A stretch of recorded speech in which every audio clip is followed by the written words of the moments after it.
Well, let me tell you something, brother. Snort, snort, snort. Kogan. Drip. Snort, snort. I got the drip. Go. Let's get to the subject at hand, yesterday's gameplay streams, and let's talk about everything that happened. By the way, this will be spoiler-free, because I'm well aware that many of you perhaps are playing through Mortal Kombat 1 yourselves, or you're going to be getting Mortal Kombat 1 this Tuesday, and you're going to want to play through the story mode, and the last thing you want is big spoilers. So, I will avoid spoilers in this discussion. Don't worry. If you didn't play MK1 yet, you're going to watch me play it or watch someone else play it or whatever. You're not going to be spoiled by this segment, all right? So, after having finished it, I can now tell you, Mortal Kombat 1's story mode is about 6 to 6.5 hours long. Now, if you rush through it, it'll be a little shorter, but if you have difficulty with it, it'll be a little longer. It really depends on the difficulty level you select, because when I played it on hard, because people told me it was too easy, I couldn't even win the first fight. The computer was literally going non-stop, fighting and just rushing me down, and I couldn't even learn a special move. I was like, let me try this special move with Kung Lao. Oh, I can't because my body's being pummeled into paste by the computer. What the hell kind of difficulty is this? So then I turned it from hard to medium difficulty. Now the computer just stands there like it's brain dead. Duh, well, please punch me. Like, what the hell happened? I have no idea why they have nothing in the middle to basically make do, because it should be something in the middle, and there isn't. It's weird because they have easy and very hard. No one's ever going to use those. Let's put a million other difficulties that don't make sense.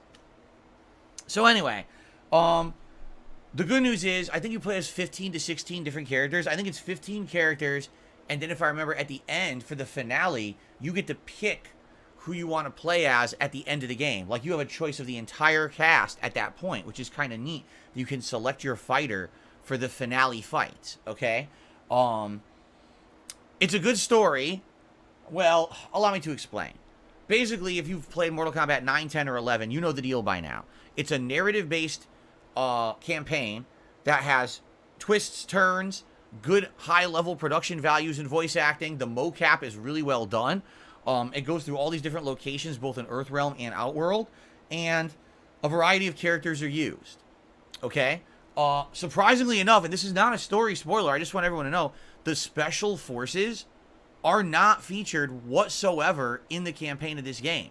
So any of those characters that you've liked over the years that are supposed to be like the human forces, they don't exist. They're in the game. You know what I mean? Like, those characters are in the game, but they're just not in the story for whatever reason. They're just not featured and not prominent. I guess when Liu Kang redesigned the world, because he's now the god of the entire realm, he decided that the special forces were not needed or something. I don't know. So anyway, here's the thing. It's 6.5 hours long, and I can tell you, the whole first 4 to 4.5 hours are pretty darn well done. There's reimaginings of different places that you've seen in previous Mortal Kombat games that blow you away. I was like, wow, the writing is good because they've redesigned entire areas to be completely different. You know, what would Outworld be like if it weren't a disgusting, gory wasteland of death? That's essentially what this game explores. And that's really cool to see that, because you never explored that ever in a Mortal Kombat game before. It's always been, oh, Outworld, that's the world where everyone's warlike, everyone's killing each other, all the factions are at each other's throats, everyone wants to die and have power, there's freaking bodies impaled on pikes and all kinds of messed up stuff, right? They changed it for this one, which is good. It's refreshing, okay? But all I'm going to say is this, and again, no spoilers here. After 4.5 hours, there is a plot element that is used that I hate to say, I feel is incredibly played out in the modern day. Maybe if this were 10, 15 years ago, and maybe if this were Mortal Kombat 9 and they had used this plot element, I would have been way more excited. But the plot element they used is just something that's been used so much recently in pop culture that when they use it, you kind of cringe. You're like, wait a minute, what? Don't tell me they're doing this. Everyone else already did it. And then they did it. I was like, oh no. I feel like the writer copped out. Whoever was writing the story of Mortal Kombat 1 essentially copped out and couldn't think of a good resolution and said, well, let's just do what everyone else does. Because I hate to say it, by employing this plot device, essentially the writers made it so that absolutely nothing matters anymore. And again, this is hard to explain without spoiling, so I urge you, if you're going to play the game yourself or you're going to watch me play it, you'll understand what I mean when you get to this point. But once you get to this plot device, it's just like, what? Why did they do that? It's so annoying because I was really liking the story. And then it just hits you like, wait, what? And then let me tell you, the ending of the game, again, without spoilers, is one of the most over-the-top, jump-the-shark, ridiculously poorly written endings of any video game that I've ever played, and or definitely the worst ending of the last 4 Mortal Kombats. Because you remember the last 3 Mortal Kombats, they rebooted the plot and it was way more serious. This ending sucked ass. I was blown away at how bad it was because they were treating the ending like it was serious. And like, this is not serious. This is terrible. Like, did you guys ever play Conduit 2 on the Wii? The answer is you probably did not. All right? In the game Conduit 2, at the end of the game, a portal opens up and Abraham Lincoln, as well as other former presidents, step out of a portal through time with giant energy weapons to say that they are back to save the world. And that's the end of Conduit 2. The ending of Mortal Kombat 1 is pretty much on par with the ending of Conduit 2. That's all I'm going to say. Okay? And, yeah, I couldn't believe how bad it was. I was just appalled. And so was everyone watching live on stream. We were all like, that's seriously how they want to end it. They want to end it like this. This is the ending of the plot of Mortal Kombat 1.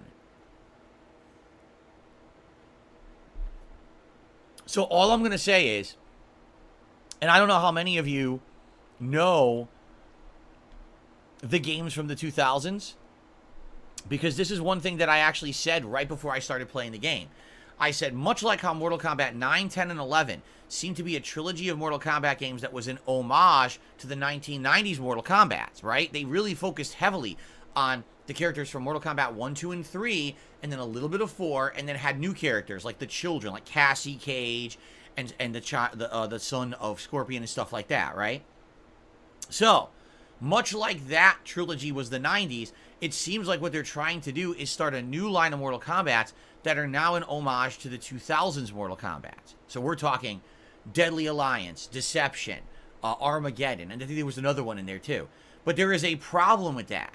The problem is, the 2000s Mortal Kombats were widely accepted as fun console mess-around games, but were never accepted as mainstream competitive serious games.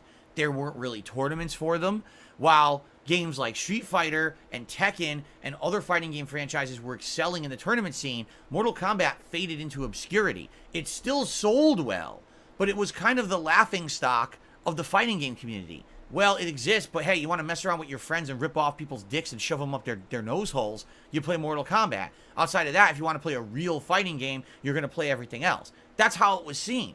And with this plot, I hate to say, I think that's what they're going for.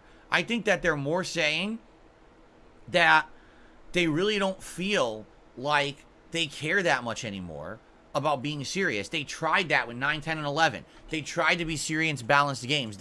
And Mortal Kombat 11, they added in all these elements that made it play more like Street Fighter.